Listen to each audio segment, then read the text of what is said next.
Madame, monsieur, bonsoir, merci de nous rejoindre. Ce soir, nous parlons énergie. L'accès à cette ressource, à l'énergie, pose une double problématique en Algérie. Elle est à la fois économique, mais aussi environnementale. Alors le coût d'exploitation, la raréfaction des ressources conventionnelles sont de plus en plus élevés, nécessitant la mise en place d'une politique efficace, assurant un équilibre entre dépenses, consommation, bien évidemment la préservation du milieu. C'est notre débat ce soir avec nos invités. Il s'agit sans plus tarder de monsieur Mnadi Rachdi. Vous êtes directeur de la promotion des énergies renouvelables. Des énergies renouvelables. Et de l'efficacité énergétique au ministère de l'Énergie. Oui. Merci d'être avec nous ce soir. À vos côtés, madame Bouharou Djerim, vous êtes directeur général de la stratégie et de la prospective au niveau de la Sonalgaz. Merci d'être avec nous ce soir. Merci pour l'invitation. Également avec nous, monsieur Nouri Mustafa, vous êtes directeur central business et développement chez Naftal. Bonsoir. Merci d'être avec nous ce soir. Bonsoir. Et à vos côtés, professeur Chemzdine Chitour de Polytechnique. Vous avez l'habitude d'être avec nous sur ce plateau, notamment et surtout pour les questions énergétiques. Merci d'être avec nous ce soir. Merci. Et je commencerai avec une question d'ordre général. Tiens, je vais vous la poser, monsieur Mnadi Rachdi, autour du modèle énergétique algérien. Est-ce que nous avons un modèle énergétique ? Et ça dépend du sens que vous donnez au modèle énergétique. Conceptuellement, nous avons les traits du modèle. Maintenant que le modèle est formalisé sous une forme documentaire et adopté formellement, non, nous n'irons pas jusque-là. Mais le modèle, il existe le modèle. Ça parle du modèle énergétique. Lorsqu'on parle d'un modèle énergétique, ça veut dire qu'on est en train de parler de modèle de production et surtout modèle de consommation énergétique. Ça veut dire qu'est-ce qu'on est en train de consommer et comment on est en train de le consommer. Ça existe. Et il obéit à certaines règles. Ces règles ont été maintenues, elles étaient peaufinées, elles étaient mises en œuvre, mais les règles existent. Et vous venez dans votre introduction de mentionner certains aspects de ce modèle. Le modèle algérien, il existe dans la réalité, il existe. Nous avons un modèle de consommation qui est basé sur une forme d'énergie bien précise. C'est le gaz, on est en train de consommer de l'électricité, et si on élargit un peu la notion de modèle, bien sûr, on parle comment on consomme les produits énergétiques. Donc on a l'électricité qui est un produit énergétique par excellence. Ensuite, nous avons les produits pétroliers qui sont utilisés bien sûr dans le transport notamment, et nous avons le gaz lui-même qui est consommé par l'utilisateur final. Sur ce que je viens de dire, le modèle existe bien sûr. Alors, monsieur professeur Chemzdine Chitour, vous venez d'écouter les propos donc, de monsieur Rachdi. Alors, on parle à la fois d'un modèle, mais tout dépend comment on conçoit cette notion de modèle. Hein. En fait, il faut faire la différence entre ce qu'on appelle le modèle fil de l'eau, c'est-à-dire qu'on laisse faire les choses telles qu'elles sont. Et c'est ce que nous sommes en train de faire. En fait, nous subissons plus que nous agissons. Et nous subissons à notre corps défendant. La population croît. Ces exigences croissent aussi. Ce qui veut dire que d'une certaine façon, il y a une demande sociale qui est de plus en plus importante et auquel l'État, les pouvoirs publics ont des difficultés à pouvoir y répondre. D'un autre côté, ça, j'allais dire, c'est la position de la fatalité. À savoir que c'est comme ça. Ça ne veut pas dire qu'on ne fait rien. Au contraire, il y a des choses qui se font, mais de mon point de vue, j'espère qu'on aura l'occasion de développer cela, il n'y a pas cette vision d'ensemble qui font que on croit que la politique de l'énergie proprement dit, c'est la politique du ministère de l'énergie. Ce n'est pas la politique uniquement du ministère de l'énergie. Tous les départements ministériels, à des degrés divers, ont leurs responsabilités. Et un modèle, c'est un peu la participation de tout le monde, plus la société civile. Parce que quand on mettait un modèle, qui c'est qui va l'appliquer en définitive ? Justement, qui doit le mettre en place ? Oui, le problème est là. Parce que quand on fait un modèle, qui va l'appliquer? C'est la société. Donc le citoyen lui-même doit être partie prenante de ce qu'on lui demande d'appliquer. S'il n'est pas d'accord, qu'est-ce qui se passe? Il ne fermera pas l'électricité quand il sort d'une salle, par exemple. Je veux dire par là qu'il n'y a pas une acceptation citoyenne de la nécessité du bien commun. C'est-à-dire, dire voilà, ça nous concerne tous. On ne peut pas continuer de cette façon. Mais de cette façon-là, ailleurs, en tout cas là où je sais, ailleurs, je parlais tout à l'heure de Toulouse, on met en place ce qu'on appelle un modèle, bottom-up ou top-down, et on essaie de dire quelle est la prévision. Par exemple, c'est le moment de dire, on parle tous de 2030, mais comment on va y arriver? Voilà la consommation actuelle, voilà la consommation cible. Le modèle actuel est à peu près à 1250 kWh par habitant et par an, pour 40 millions d'habitants, donc 50 TWh. Le modèle 2030, combien? Est-ce que nous allons améliorer la qualité du citoyen? Donc c'est 2500 kWh. Alors, et dans ces conditions, on arrive à des projections. Et ensuite, on dit à chacun, voilà ta part de responsabilité. Qu'est-ce qu'il doit faire et qu'est-ce qu'il ne doit pas faire? Justement, je me tourne vers vous, Madame Bouaroudj Rim, qui est donc dans la stratégie et la prospective au niveau de la Sonalgaz, une entreprise qui est directement impliquée dans cette consommation énergétique, l'électricité surtout. Alors, est-ce que vous vous comportez avec l'énergie comme étant la nécessité d'un modèle ou uniquement par rapport à la consommation? Merci. Donc Sonelgaz est chargé d'assurer la couverture de la demande à travers le territoire national pour assurer le développement économique et social du pays. Donc la demande aujourd'hui, elle est en train d'évoluer pratiquement à 2 chiffres. Donc Sonelgaz est là pour assurer la couverture de cette demande à travers les investissements dans tous les domaines d'activité, en passant par la production, le transport et la distribution d'électricité. Bon, d'autre part, il y a aussi la distribution du gaz. Donc aujourd'hui, on peut dire que Sonelgaz est en train de subir cette demande et elle a l'obligation de la satisfaire. Donc aujourd'hui, le niveau d'investissement au niveau de Sonelgaz, il est très important. Il est très important pour pouvoir assurer cette demande-là. Mais est-ce que la stratégie de la Sonalgaz, elle obéit à un modèle qui est déjà mis en place par la tutelle ou c'est uniquement la stratégie de la Sonalgaz? Oui, la stratégie. On parle d'un modèle qui doit être transversal. La stratégie Sonelgaz s'inscrit dans la stratégie du pays. Donc en termes de politique publique, oui. C'est la politique publique. Donc aujourd'hui, la demande est là. Elle est ce qu'elle est. Elle est là. On a l'obligation de la satisfaire. En tant qu'entreprise, oui. En tant qu'entreprise.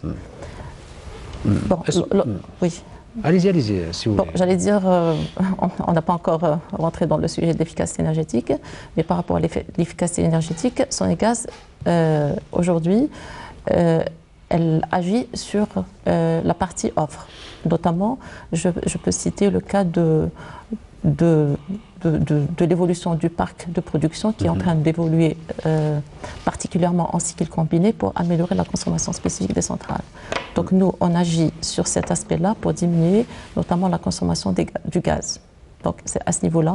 Mais au niveau de la demande de la clientèle, Sonelgaz, elle est là pour satisfaire cette demande.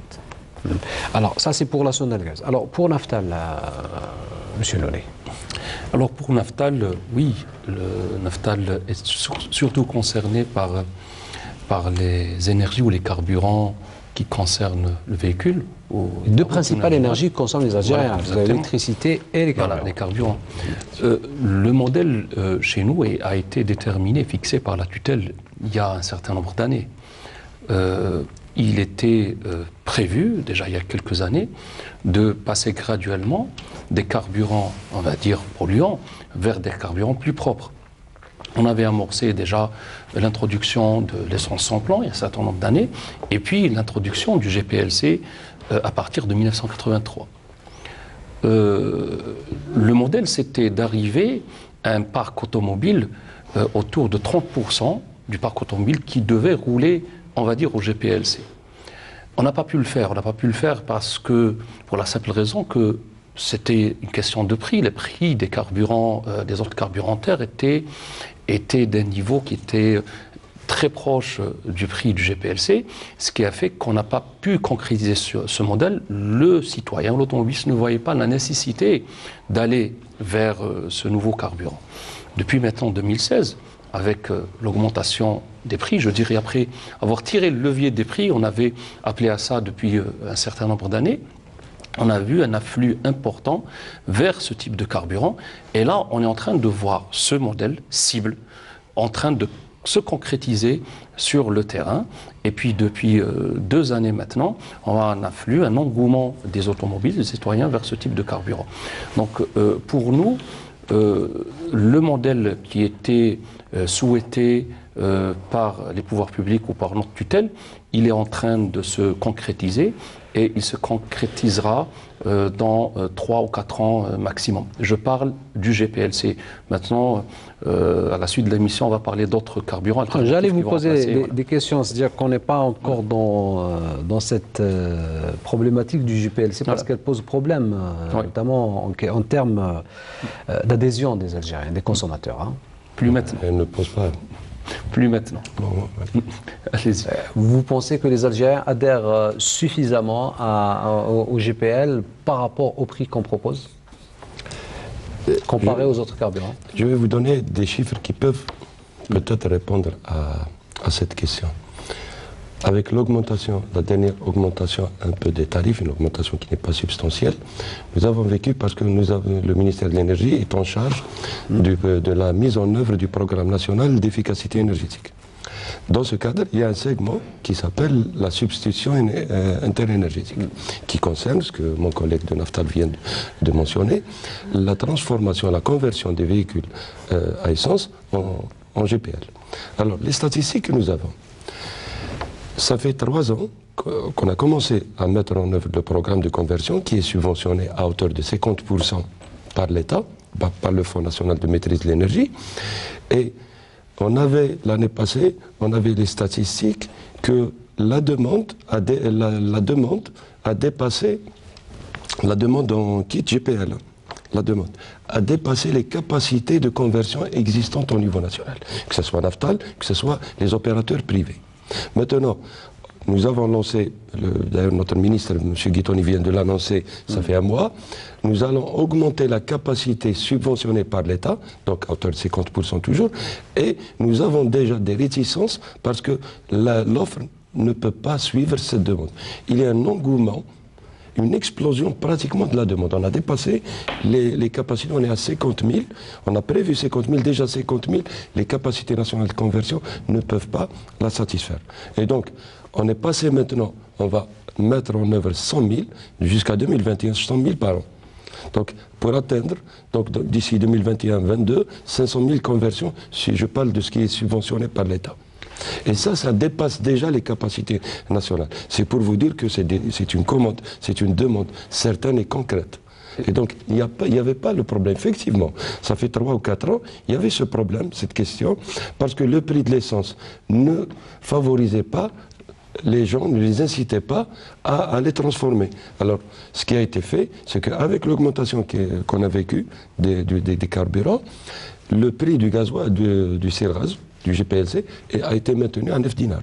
Le reste, lorsqu'il a augmenté, maintenant, la demande, je vous l'assure, parce que je vous le confirme, ça, c'est les statistiques réelles. Donc le problème aujourd'hui, c'est nos capacités à transformer vers le GPL. Et là... On ne produit pas assez de GPL. Non, pas de GPL, c'est la conversion, les kits de conversion. C'est pas le carburant. En d'autres termes, à partir du moment, et passez-moi le terme, que ce produit, cette activité est passée en business. Je m'explique. Le prix du GPLC actuellement est 4 fois inférieur au prix de l'essence à la pompe. Donc c'est très intéressant pour l'automobiliste. La marge du GPLC dans une station-service est la plus importante si on la compare aux autres carburants.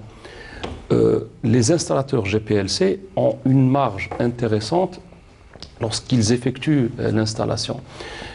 les pouvoirs publics ont à gagner parce qu'il y a une substitution des essences, donc il y a moins d'importation d'essence. Donc c'est tous ces opérateurs, tous ces intervenants qui sont gagnants. Donc c'est devenu un business pour tout le monde. Et quand une activité, un produit devient un business pour tout le monde, il est sur une rampe de lancement. Maintenant pour les capacités d'installation, effectivement, on a été pris de vitesse en 2016. On est en train de rattraper d'un point de vue logistique ce retard en 2017 et en 2018. Et en ce qui concerne Naftal ou les autres opérateurs, nous on est certain qu'à partir de 2019, on va pouvoir contenir cette demande. Mais je vous l'accorde entièrement, actuellement, la demande est supérieure à l'offre. Ce qui fait que dans certaines wilayas ou certaines localités, les temps d'attente pour une conversion sont relativement longs. C'est logique si on ne produit pas assez, donc la demande c'est le kit. C'est Parler de en fait kit, production. Donc quand je dis production, c'est conversion. Maintenant, le kit actuellement, le kit est importé, il faut le dire. C'est vrai qu'une partie de kit est importée, l'autre partie est fabriquée aussi en Algérie, c'est la partie arrière, c'est le réservoir du kit. Mais maintenant, c'est devenu un business, j'ai dit, et maintenant il y a plein d'opérateurs qui sont sur la fabrication, du réservoir. Naftal elle-même est sur une démarche pour un partenaire pour la fabrication carrément du kit ici en Algérie. Monsieur Chitour, un mot sur le GPL. Écoutez, moi, je suis un peu gêné parce que dans mes travaux en Polytechnique, on travaille surtout sur l'avenir. Le quotidien, il est déjà tracé, on subit. Quand on dit, par exemple, que la capacité actuellement de GPL est en saturation, 40 000 ou 45 000, ok, c'est pas le problème, parce que même si vous avez 100 000, sur un total de 17 millions de tonnes de carburant, le GPL fait à peu près 500 000 tonnes. Exactement. 400 000, 450 000. 500 000 tonnes, ça veut dire quoi? Ce qu'on appelle en physique une perturbation du second ordre. C'est-à-dire que ça ne gêne pas. Et le vrai problème que nous avons, c'est que ce n'est pas un problème de GPL. Là, évidemment, quand vous frappez quelqu'un au portefeuille, il réagit rapidement parce qu'il y a ce différentiel de 30 dinars. Bon, donc, mais ce n'est pas ça une stratégie. On règle le problème du quotidien. OK. On arrive à subvenir d'ici 2020, peut-être on arrivera à 100 000 conversions par an. Mais on ne sait pas que la quantité d'énergie, de carburant sera encore plus importante. Nous serons à 17. Et justement, moi je vous pose une autre question, M. Chitour. La conversion, il faut quand même savoir ce qu'on est en train de faire. Nous sommes à 17 millions, nous allons arriver à 26 millions en 2030. C'est l'équivalent, actuellement nous sommes à 6 millions de voitures. Nous serons à peu près dans les 9 à 10 millions de voitures nouvelles. Le gros problème, est-ce qu'on va continuer avec ce schéma de 70% diesel, 30% essence, qui est une calamité? Et justement, M. Chitour, c'est un vrai problème. Justement, M. Chitour, pourquoi on ne parle pas de voitures électriques en Algérie? Mais justement, quand on parle de modèle, il y a une révolution qui se fait dans le monde. Nous ne prenons pas cette révolution. Vous parlez tout à l'heure de pompes à essence. Actuellement, Total est en train de reconvertir ces pompes à essence pour en faire des stations de fitness. Pourquoi? De plus en plus, ils font ce qu'on appelle les trucs électriques, c'est-à-dire vous pouvez charger votre voiture à la maison. Il y a une révolution qui est en train de se faire. Je regardais tout à l'heure une vidéo, le cimetière, les 500 000 voitures de Volkswagen entreposées dans des stades parce qu'elles ne répondent pas aux normes aux États-Unis. Le fameux Dieselgate est avec. Et donc, dans ces conditions, Volkswagen est en train de se délester de tout ce qui est fossile. Aussi bien l'essence que le diesel. Moi, j'aurais souhaité que quand on parle de modèle, on dise qu'il y a une nouvelle révolution. L'Algérie doit monter sur ce marchepied. Je vais vous donner un exemple. Le Maroc, actuellement, est en train d'installer avec le plus grand constructeur chinois qui s'appelle BYD. Build Your Dream. Construis ton rêve. Il va construire 500 000 voitures électriques. Et nous sommes encore en train d'importer des voitures classiques. Il y a une mutation totale qui est en train de se faire. Nous aurons besoin de moins en moins d'énergie fossile. Et donc, faire des trucs provisoires, c'est bon. Mais la vision du futur, les modèles énergétiques. C'est ça un modèle énergétique. Les élèves, pour vous donner un exemple, le 14 avril, nous faisons une journée sur l'énergie, la 22e, et vous êtes invités. Les élèves disent voilà le modèle énergétique à 2030. Il y aura 50% encore d'énergie fossile, on ne peut pas faire autrement. Mais il faudrait avoir à 25% de voitures électriques, à 17% de CRGAZ et à 8% de GNC. Et là, c'est une vision nouvelle. Et on pose la question à M. Nabil Rajdi ou peut-être Mme Merim Barouj autour de ce qu'on doit faire en matière d'énergie électrique. Pas uniquement pour les foyers, hein.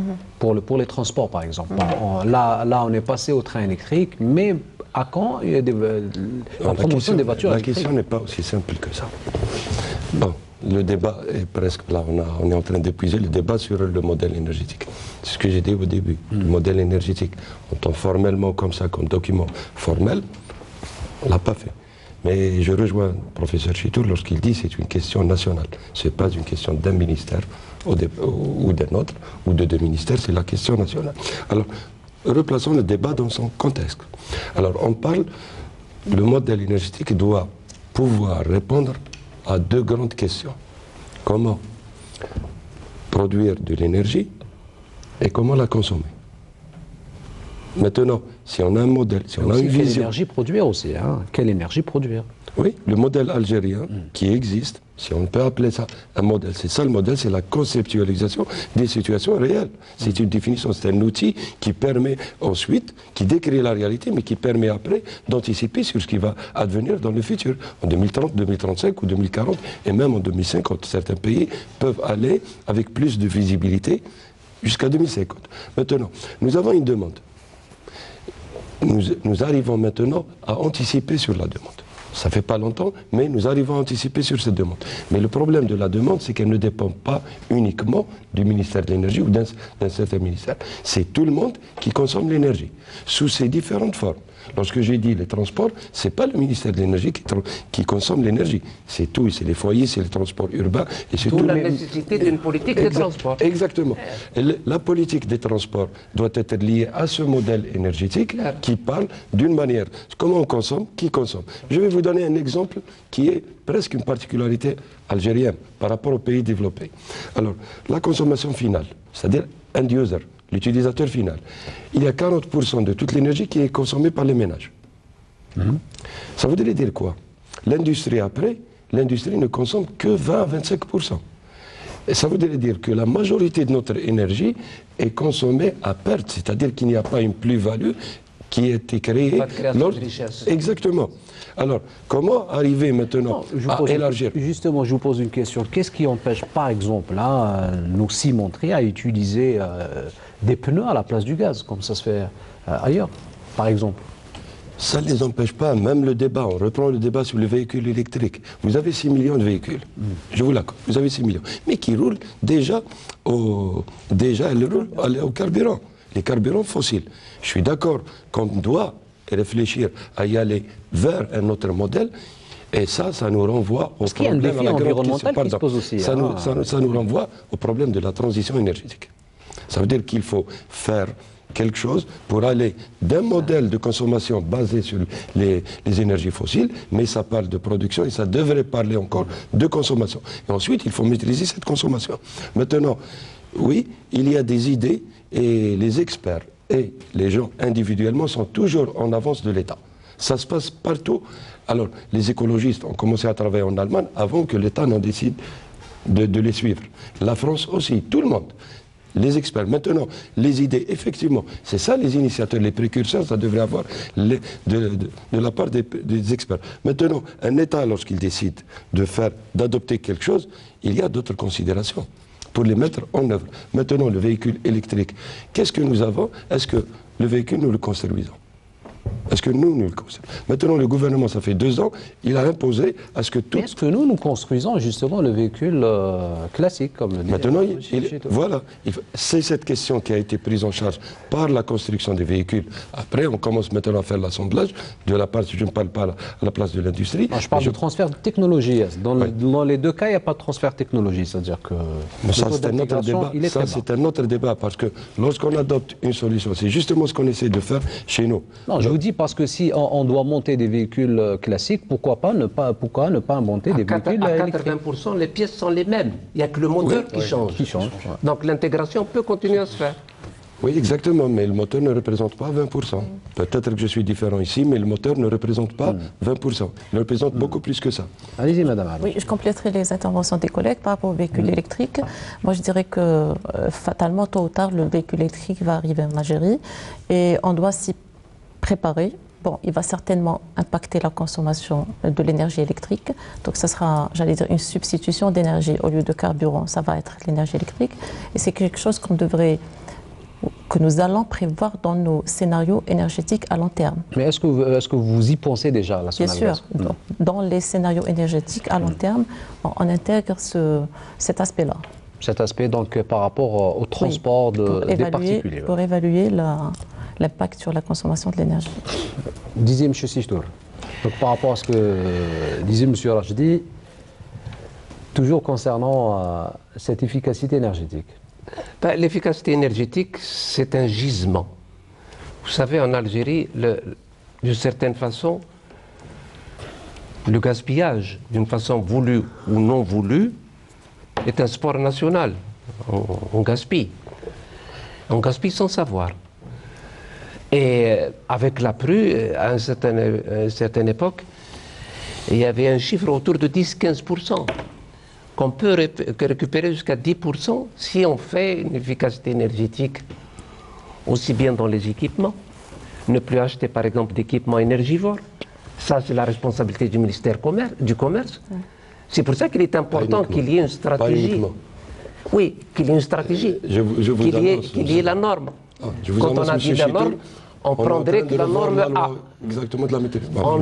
On ne prendrait que des équipements de norme A. Oui. Ça, c'est très important. De A à G, on multiplie par 2 l'énergie. Mais s'il y a une pédagogie, je vais vous donner un exemple, madame.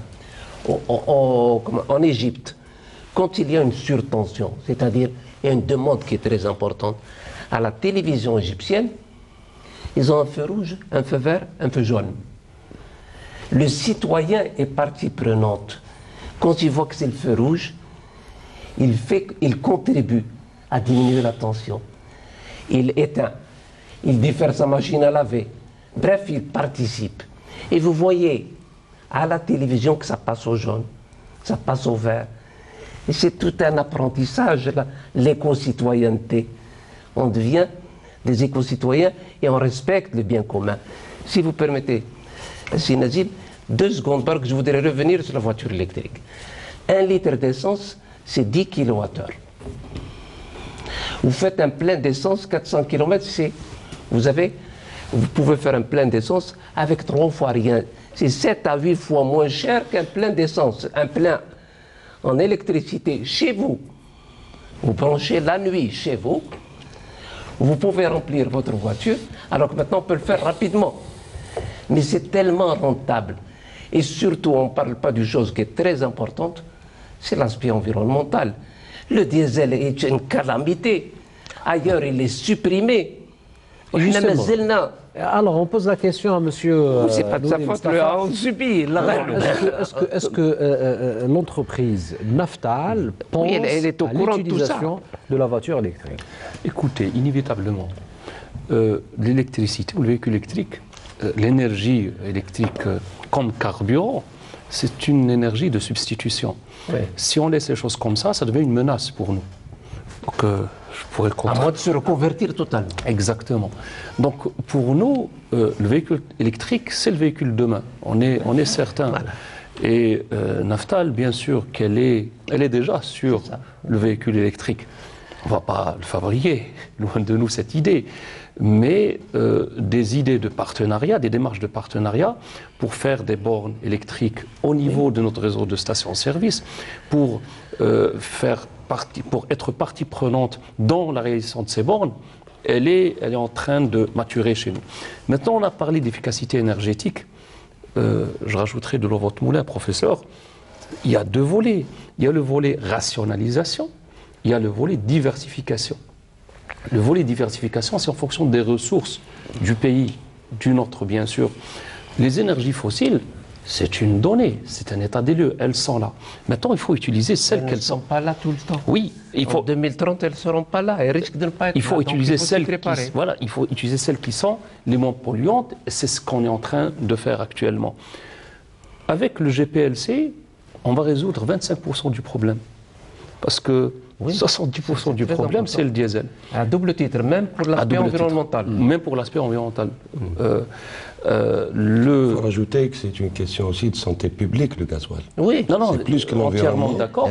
Mais la solution, déjà un problème de santé publique. Existe. Elle existe maintenant depuis des décennies ailleurs. C'est le GNC et c'est le GNL. GNC. NAFTA a fait un pas dans le GNC avec notre tutelle. On a déjà mis en place une station GNC qui fonctionnait. Maintenant, il faut des textes de loi. Et il faut, comme on a fait pour le GPLC, faire de ce produit ou cette activité un véritable business. Il faut faire de même avec le GNC. Et peut-être faire de même avec le GNL, qui est utilisé en Chine, qui est utilisé dans plusieurs pays nordiques aussi comme un carburant routier pour les longs trajets.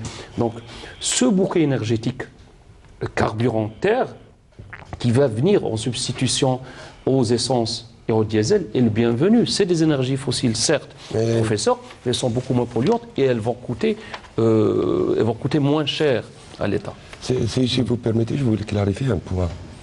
Il ne faut pas comprendre par nos propos qu'on est contre le progrès, qu'on est contre la technique. Personne ne l'a dit. Voilà. J'aimerais bien le clarifier, parce que l'idée était de dire que là, celui qui est responsable de mettre en œuvre quelque chose, un programme ou une solution, il doit réfléchir à beaucoup d'aspects. La faisabilité, la rentabilité et l'opportunité elle-même. Maintenant, effectivement, nous sommes en train de réfléchir sur beaucoup de solutions, pas uniquement. Je reprends le terme qui a été utilisé par le professeur Chitour. Nous avons deux problèmes dans la consommation. Nous avons le gaspillage. Le gaspillage et nous avons la consommation frénétique qui n'est pas efficace. C'est deux choses un peu différentes. Lorsque quelqu'un laisse la lumière, laisse la lampe allumée, ça c'est du gaspillage. Lorsque quelqu'un utilise une lampe à incandescence au lieu d'une lampe à basse consommation, ça, c'est de l'inefficacité énergétique. Et donc, avec la situation actuelle, cette notion, on doit l'assumer en tant qu'Algérien. C'est le prix de l'énergie qui est en train de fausser le débat. Une paire du manche, mais par exemple, il y a eu par exemple aujourd'hui une rencontre autour du développement des énergies renouvelables. Alors, il en ressort certaines déclarations, comme par exemple le taux d'intégration qui ne dépasse pas 2%. Est-ce que vous trouvez ça normal? Normal par rapport à quoi? Par rapport à l'efficacité énergétique et le modèle énergétique qu'on veut. Les énergies renouvelables, c'est une chose. Sommes-nous condamnés à utiliser... Non, mais sommes-nous condamnés à utiliser les énergies fossiles, vouloir développer les énergies renouvelables avec un taux d'intégration de 2%? Non, attendez. On n'est pas condamné d'une manière ou d'une autre, et ça vient d'être mentionné. Les énergies fossiles ne sont pas éternelles. Ça veut dire que tôt ou tard, on sera obligé de s'en passer, d'une manière ou d'une autre. Ça veut dire que même si on décide de rester avec les énergies fossiles, on ne pourra pas le maintenir. Maintenant, cette question, les énergies renouvelables est une chose, l'efficacité énergétique est une autre. Là, j'avais espéré un peu parler de la transition énergétique. La transition énergétique que nous devons entamer et mettre en œuvre... Est-ce qu'on peut la faire avec un taux d'intégration de 2%, monsieur Rachidi? On peut, actuellement, oui, mais on parle de transition, ça veut dire que c'est une part transitoire. Maintenant, le programme des énergies renouvelables, c'est pour diversifier le mix énergétique. Oui, on a réalisé, selon le programme qui a été établi en 2011, on a parlé en 2011 de 12 gigawatts plus 10 à l'exportation, et mais on a prévu prévu une période de test de 3 à 4 ans. On a réalisé quand même 400 mégawatts en renouvelable. Et ces 400 mégawatts, lorsqu'on a commencé à les évaluer, on a compris un certain nombre de choses. Si vous vous rappelez, on ne peut pas aller à mettre en œuvre les renouvelables sans un cadre légal, sans un cadre réglementaire. Parce que les gens, lorsqu'on leur parle de cadre réglementaire, les gens ont tendance à comprendre que c'est un cadre uniquement pour réglementer. Non, pour les renouvelables, il faut quelque chose qui se trouve, qui doit être renforcé par la loi pour clarifier aux gens comment on va subventionner, comment on va supporter le surcoût. Oui, et là, c'était à une époque, c'était à une époque où le kilowattheure solaire était de loin plus cher que le kilowattheure thermique. Ce n'est plus le cas actuellement. Désolé, professeur Chitour. Le cas ne comparait pas, et là j'aimerais bien le préciser, ne comparait pas le kilowattheure qui existe maintenant en Arabie Saoudite ou au Sultanat d'Oman ou aux Émirats, le Maroc à côté. Chaque pays, parce que là, il ne faut pas comparer un prix qui existe quelque part et le transposer intégralement. Le kilowattheure, le prix du kilowattheure, la structure du prix parle de l'équipement lui-même, des équipements. Effectivement, les équipements sont en train de descendre et on a vécu l'expérience avec les 400 mégawatts, mais il y a autre chose, parce que là, on change de méthode, nous. Là, le programme, il change de méthode. Traditionnellement, et ma collègue ici de Sonelgaz peut le confirmer, qui investit dans la production? C'est l'opérateur historique, qui est Sonelgaz, ou ses filiales. Maintenant, on est passé à une autre manière de faire. C'est-à-dire on ne va pas demander à Sonelgaz d'aller investir en tant que producteur, mais de chercher à attirer des investisseurs avec leurs fonds propres qui viennent, qui investissent et qui deviennent des producteurs indépendants de l'énergie. Ça, c'est comme si on est en train de mettre en place une révolution dans notre système de production. Nécessairement et naturellement. Et qui nécessite une révision des lois. Exactement. Tous les textes, mais plus qu'une révision de la loi, il faudrait un engagement substantiel, clair, et pour donner de la visibilité aux investisseurs. Si on rajoute d'autres conditions, que ça doit être fait par des investisseurs nationaux, que ce soit intégralement ou en partie, donc on doit penser à mettre les investisseurs et les acteurs nationaux dedans, que ça doit être aussi adossé à une politique industrielle, parce que l'erreur qui a été faite par beaucoup de pays, c'est d'opter pour une solution énergétique pour produire de l'électricité et ensuite on délaisse le côté industriel et activité économique à part. Et donc on se retrouve à importer tout le temps les mêmes pièces. Alors maintenant, on veut ne pas commettre cette erreur. On veut rectifier et donc on veut réajuster notre façon de voir, à créer un tissu industriel, une activité économique et même dans la maîtrise de l'engineering et aussi de la construction, que ce soit fait en partie ou en intégralité par des acteurs algériens. Et ça nécessite un encadrement aussi important que de textes de loi et des textes réglementaires, et aussi une bonne démarche, une stratégie claire. Maintenant, l'évaluation nous a permis de voir quelle est la technologie la plus adaptée en Algérie. Nous avons fait cette évaluation. Nous avons aussi fait l'évaluation. Quel est le mécanisme d'encouragement? Je ne parle pas d'un surcoût, peut-être ne me comprenez pas mal, professeur, je ne parlais pas d'un surcoût substantiel, je parle qu'il y a toujours un surcoût à payer. Celui qui va payer. Écoutez, en Allemagne, c'est l'utilisateur final qui l'a fait, qui le paye. En Algérie, on ne le paye pas. Vous avez pris le mauvais exemple, le gisement solaire en Allemagne donne 2 fois moins d'énergie que le gisement solaire au sud. Donc, le potentiel, donc on est gagnant quelque part avec l'efficacité, le rendement de kilowattheure par mètre carré par an au sud. Mais le coût du kilowattheure en Allemagne, il faut le dire. Il faut le dire aussi. Suivante. Nous avons commencé en 2008. La première fois que j'ai entendu parler du plan énergie renouvelable, 2008, c'était à l'époque de Desertec, si vous vous souvenez. Bon. Ensuite, je le connais très bien. Attendez, jusqu'à 2011. Ça fait quand même 7 ans. Des pays qui ont jailli 2008, 2011. 2011, 2018. Ouais. Nous perdons du temps. Vous parlez de 400 mégawatts, c'est très bien, mais ils ne sont pas reliés au réseau. C'est des trucs locaux, ce qui est tout à fait normal. Mais 400 mégawatts sur 20 000 mégawatts, c'est une perturbation, encore une fois, de second ordre. À l'indépendance, cher ami, nous avions 1 TWh, donc 400 mégawatts d'hydraulique. Que nous n'avons plus. Oui. Notre modèle était à 60% charbon et à 40% hydraulique. 1 TWh. nous avons multiplié la consommation par 50. Oui. À 99% fossile. Je Gaz. le disais tout à l'heure, Nazim, c'est que ça ne peut pas durer. Nos réserves sont sur le déclin, il faut que les citoyens le sachent. Nous trouvons ça et là des poches. Mais en 2035-2040, le pétrole et le gaz naturel ne vont pas structurer le modèle énergétique algérien. Il faut donc qu'on trouve une solution avant. Et plus vite on mettra en place des centrales solaires, plus vite on économisera du gaz naturel qu'on va laisser pour les générations futures. Allez-y, madame. Je suis entièrement d'accord. Oui. Allez-y, madame. Ça, je suis Donc, entièrement ce qui d'accord. va permettre la transition énergétique, c'est bien le programme du gouvernement qui est validé en 2015, qui porte sur 22 000 MW pour avoir une partie, 30% de l'énergie produite à partir des énergies renouvelables. C'est vrai que le programme, il y a un premier programme qui a été initié en 2011, qui était basé essentiellement sur du CSP, parce que le CSP permet le stockage et permet d'être présent tout le temps, même lorsque les énergies intermittentes ne sont pas là. Contrairement au PV, notamment, qui ne peut fonctionner que pendant que le soleil brille. Ça veut dire aujourd'hui, même si on a du PV, tout ce qu'on va investir en PV, il va servir essentiellement pour faire des économies de gaz. Mais en termes d'investissement en moyens de production, on aura besoin d'avoir des moyens, la même capacité pratiquement en moyens de production classique. Pourquoi? Parce qu'aujourd'hui, comme vous le savez, Vous voulez dire qu'il y a un problème de coût? Non, aujourd'hui, je suis en train de parler du côté technique d'abord. En termes de capacité technique et physique.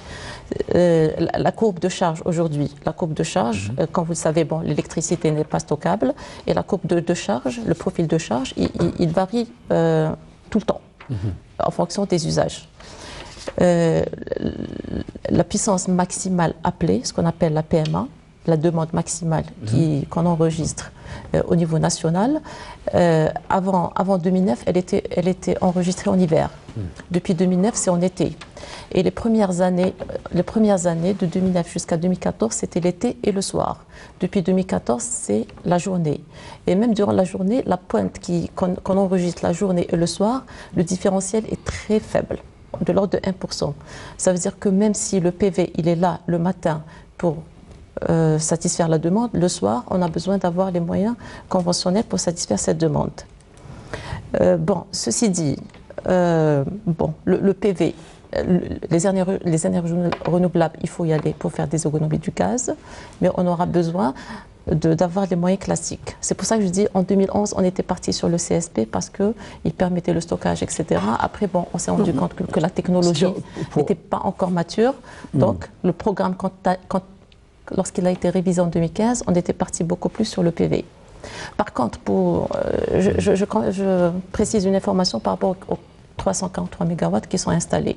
C'est des installations qui sont connectées au réseau. Donc il y a une bonne partie qui est connectée au réseau interconnecté. Il y a une partie qui est au niveau des réseaux isolés du Sud et notamment les sites qui sont alimentés en diesel. Donc ça permet des économies de diesel, de fuel.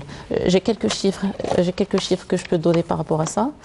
Donc par rapport au réseau isolé, on a une puissance installée de 25 MW répartie sur 3 sites. Ça nous a permis d'économiser 12 000 tonnes de gasoil par rapport à la production. Donc au niveau du réseau interconnecté, c'est vrai que les gains ne sont pas énormes. On a économisé 7 millions de mètres cubes de gaz par rapport au réseau interconnecté, par rapport au réseau de...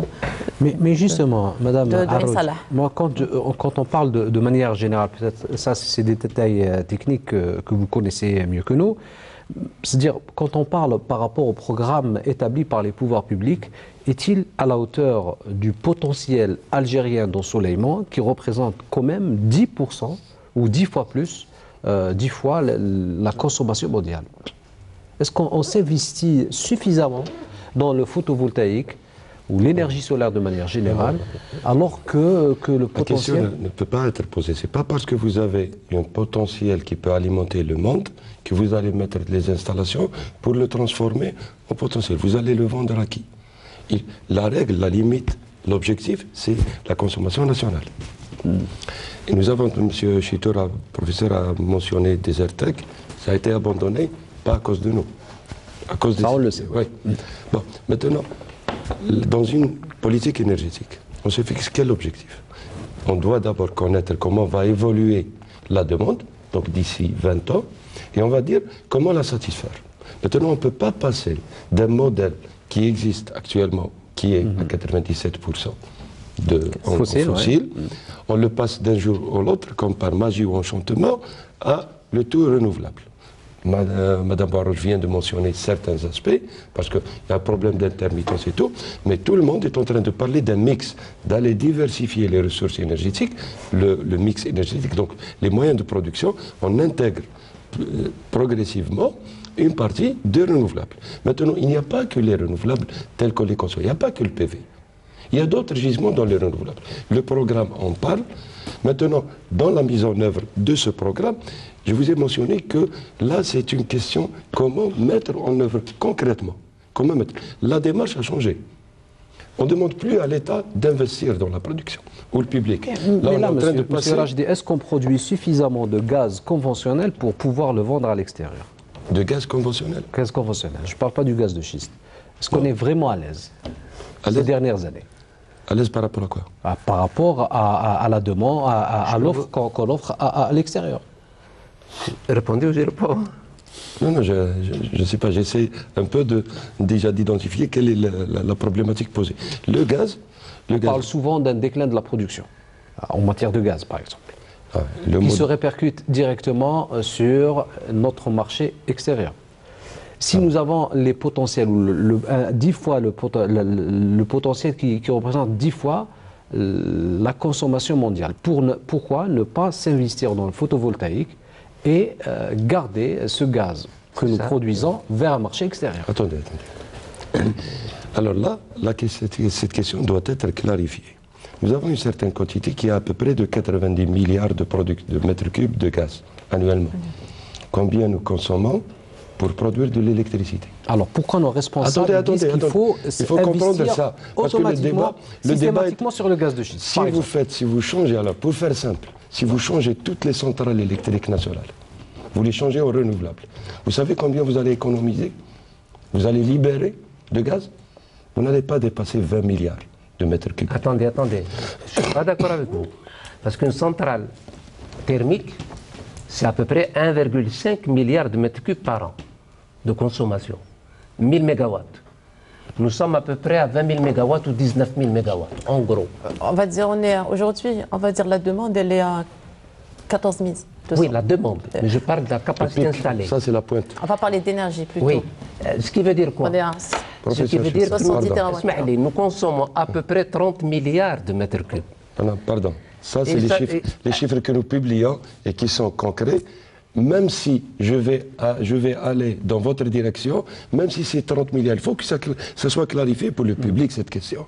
Même si on change tout, à l'image, dans tous les cas de figure, dans le meilleur des mondes, on change tout. Graduellement. La production. Attendez, même si, non, c'était pour répondre, professeur, à sa question. Alors, même si on change toutes les centrales électriques, on arrête tout ce qui est gaz et on met du renouvelable, on va économiser combien? 30 000. Je vais suivre professeur Chito. 30 milliards de mètres cubes. Tout ce que nous produisons, c'est 90 milliards. C'est-à-dire qu'on va libérer uniquement 30 milliards. On ne va pas libérer 200 milliards ou 400 milliards annuellement. Mais 30 milliards par an. Oui, je parle annuellement, c'était la question. Ça. Alors je parle. Alors c'est un faux débat lorsqu'on est en train d'être à côté, lorsqu'on pose le problème du renouvelable, qu'il va régler le problème du gaz et des gisements de gaz. Alors c'est un faux débat comme ça. Posez la question dans un autre Alors sens. je pose la question à M. Chitour. Est-ce que c'est un faux débat? Écoutez, alors on n'a pas les mêmes chiffres. Moi je travaille sur les chiffres de la Banque mondiale. Et je ne sais pas d'où viennent ces chiffres de la Banque mondiale. En tout cas, les chiffres ne sont pas les mêmes. Et je sais une chose. C'est qu'à ce rythme de consommation, en 2030, nous ne pourrons pas exporter parce que la demande est toujours grandissante, elle est autour de 10% par an. Et on ne peut pas de cette façon. Alors il va falloir choisir ou exporter du gaz pour avoir des devises et acheter de la nourriture, ou bien essayer de trouver une façon d'y aller graduellement. Et c'est là où intervient le bouquet énergétique. Je commence. Il faut bien que je démarre ce solaire. Et c'est 22 000 mégawatts, on veut bien. Mais il faut qu'il démarre. Si d'ici 2030, puisqu'il est prévu qu'en 2030 on aura 2000 mégawatts, 22 000 mégawatts, il nous faut au minimum 1000 à 1500 mégawatts par an d'installer sur les 12 ans. On a tendance à oublier un détail dans ça. Je termine, Bark. Qui est important. Ce bouquet énergétique, où est-ce qu'il y a une fait? Il y a d'abord du gaz naturel. Nous avons 2500 milliards de mètres cubes, c'est pratiquement un accord. Vous regardez BP, vous avez ce chiffre. À cette cadence-là de 100 milliards ou la 90 milliards, nous avons pour 25 ans. 2018 plus 25, ça fait 2033. Bon. Oui. Ça veut dire quoi? Ça veut dire qu'à partir de 2035, il va falloir chercher autre chose, si on ne fait rien. On parle de gaz de schiste, 20 000 milliards de mètres cubes. Mais on ne peut pas le faire à n'importe quel prix. Ça veut dire quoi? Il nous faut mettre en place une agence de l'environnement. Il faut attendre, faire la veille technologique pour savoir à quel moment on doit démarrer. Ouais. Mais dans les conditions actuelles, c'est une catastrophe. Ouais. C'est pour ça qu'actuellement, Sonatrach se prépare. Inch'Allah, peut-être dans 5 ans, dans 6 ans, dans 7 ans, d'ici là, la technologie sera mature. Mais ça fait partie du bouquet. Mais à Sinazim, il n'y a pas que le gaz naturel ou le pétrole. Le pétrole, c'est 12 milliards de mètres cubes de barils. Là aussi, moins de 20 ans. Ouais. Et donc, dans ces conditions, nous n'avons pas de temps à perdre.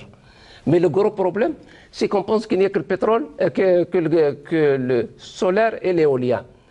Vous avez 280 sources d'énergie géothermique. Mais du coup, c'est rien. Oui. C'est beaucoup.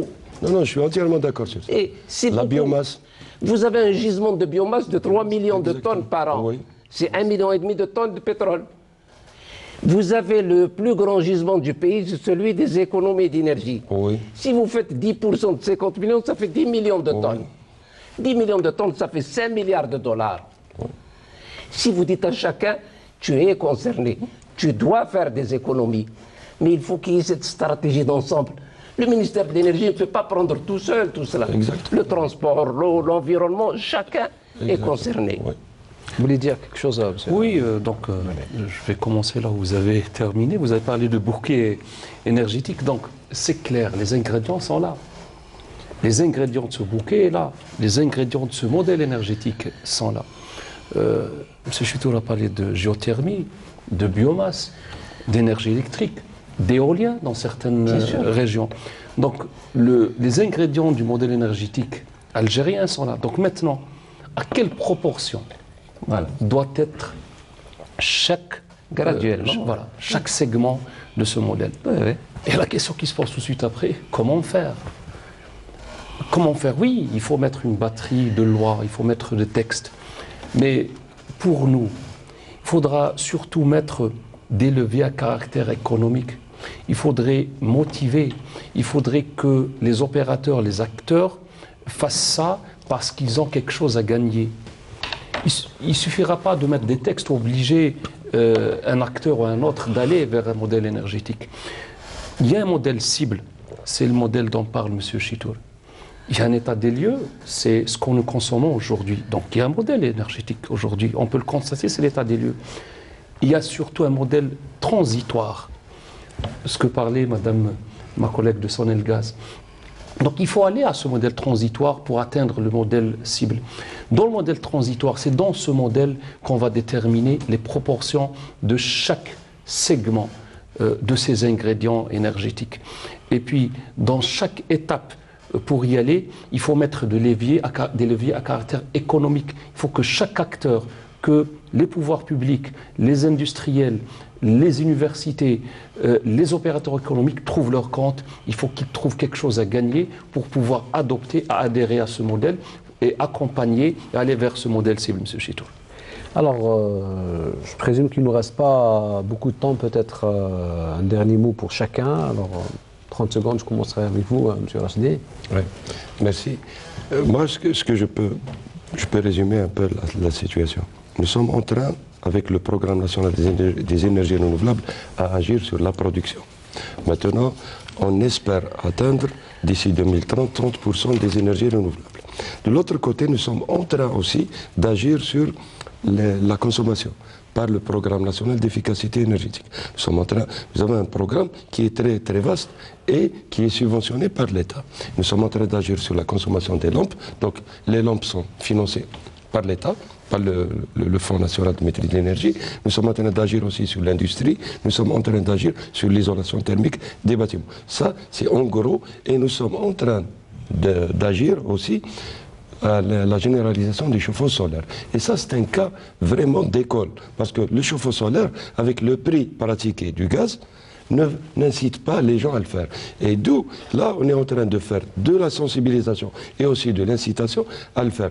Je ne saurais oublier un détail, parce que le gaz, en Algérie, il n'est pas uniquement consommé dans les centrales électriques, il est aussi consommé directement par les ménages. Et là, c'est un autre débat. Comment réduire cette consommation ou, à défaut, la maîtriser sa progression frénétique. Donc, avec ce programme-là, j'espère qu'on aura, d'ici 2030, à atteindre ces objectifs-là et déjà d'aller vers un modèle plus sobre énergétiquement, mais un modèle plus je dirais, plus renouvelable. Parce que propre, c'est déjà propre le modèle. Merci, monsieur Mnadi. Moi, je dirais qu'il faut y aller rapidement dans les actions d'efficacité énergétique pour permettre de freiner la demande et éviter à Sonelgaz de continuer à investir avec cette cadence-là. Et le deuxième aspect, c'est les énergies renouvelables. C'est une nécessité, il faut qu'on y aille. Monsieur Mnadi. Comme opérateur économique, nous sommes conscients de la transition énergétique, nous sommes acteurs et on a conscience du modèle cible. Naftal a déjà entrepris un certain nombre d'actions. Naftal est sur l'énergie solaire. Un certain nombre de nos installations fonctionnent en partie en énergie solaire. La transition des carburants, on va dire polluants vers des carburants moins polluants, comme le GPLC, a été amorcée, opérée, et elle avance bien. Le GNC, la démarche avance bien aussi, et pourquoi pas le GNL demain. Donc, comme opérateur économique, nous sommes conscients de cette transition. On sait qu'elle peut constituer une menace si on n'adopte pas dès maintenant des démarches pour aller vers cette transition. Et de notre côté, on va dire que c'est déjà amorcé, et le modèle cible est aussi une vision pour nous. Monsieur Chitour. Écoutez, je crois qu'il faut rendre d'abord hommage à ceux qui sont en première ligne. Je veux parler de Sonelgaz et je veux parler de Naftal. Parce que le citoyen ne les regarde que. Il veut tout et tout de suite. Et il n'a pas de compte à rendre. Il faut changer cette mentalité. Il est partenaire, le citoyen. Il est partie prenante du vivre ensemble, du bien commun. Mais il y a un prix à tout. Mais il faut qu'il sache que 80% des subventions vont aux classes aisées. Ce qui veut dire que quelque part, il faut lui expliquer que maintenant, nous allons subventionner non pas les coûts, mais les personnes.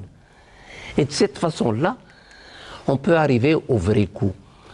Imaginez simplement qu'on arrive à un prix de 80 dinars le litre d'essence. Il n'y aura plus d'hémorragie par les frontières. Très rapidement. Et les classes vulnérables auront ce qu'il faut. Ça ne veut pas dire que c'est une invitation au gaspillage. Il faut aussi rationaliser la consommation. Mais si rationaliser. Le modèle énergétique, je pense que nous sommes tous d'accord pour dire qu'il est nécessaire de le mettre en place. Je rappelle simplement qu'1,5 milliard de mètres cubes de gaz naturel, et encore une phrase, 1,5 milliard de mètres cubes de gaz naturel, c'est 380 millions de dollars. On peut financer une partie du plan renouvelable par le gaz naturel non consommé. Professeur Chitour, et je termine avec la formation, si vous permettez. Rapidement, je prêche pour ma paroisse. Il faut former des milliers d'ingénieurs, des milliers de techniciens. Et je rappelle justement, professeur Chitour, qu'en parlant d'ingénieurs, vous êtes initiateur depuis 22 ans, je rappelle, d'une journée consacrée à l'énergie. Ça sera donc le 14 avril prochain. Ça coïncidera approximativement avec le 16 avril, Yom El Ilm. Merci beaucoup, professeur Chitour, pour cette intervention. Merci à vous également. Merci. Monsieur Nouri Mustafa, directeur central business développement chez Naftal. Merci à vous également, madame Madame Bouharou Djelim, directrice générale, stratégie et prospective au niveau de la Sonalgaz. Et merci à vous également, Monsieur Menadi Rajdi, directeur de la promotion des énergies renouvelables au niveau du ministère de l'Énergie. Merci. Merci, Madame, Monsieur, de nous avoir suivis. Je rappelle, vous pouvez nous suivre, laisser vos commentaires sur notre page Facebook qui s'affiche au bas de votre écran. Question d'actu. Sinon, je vous dis au revoir et à la semaine prochaine.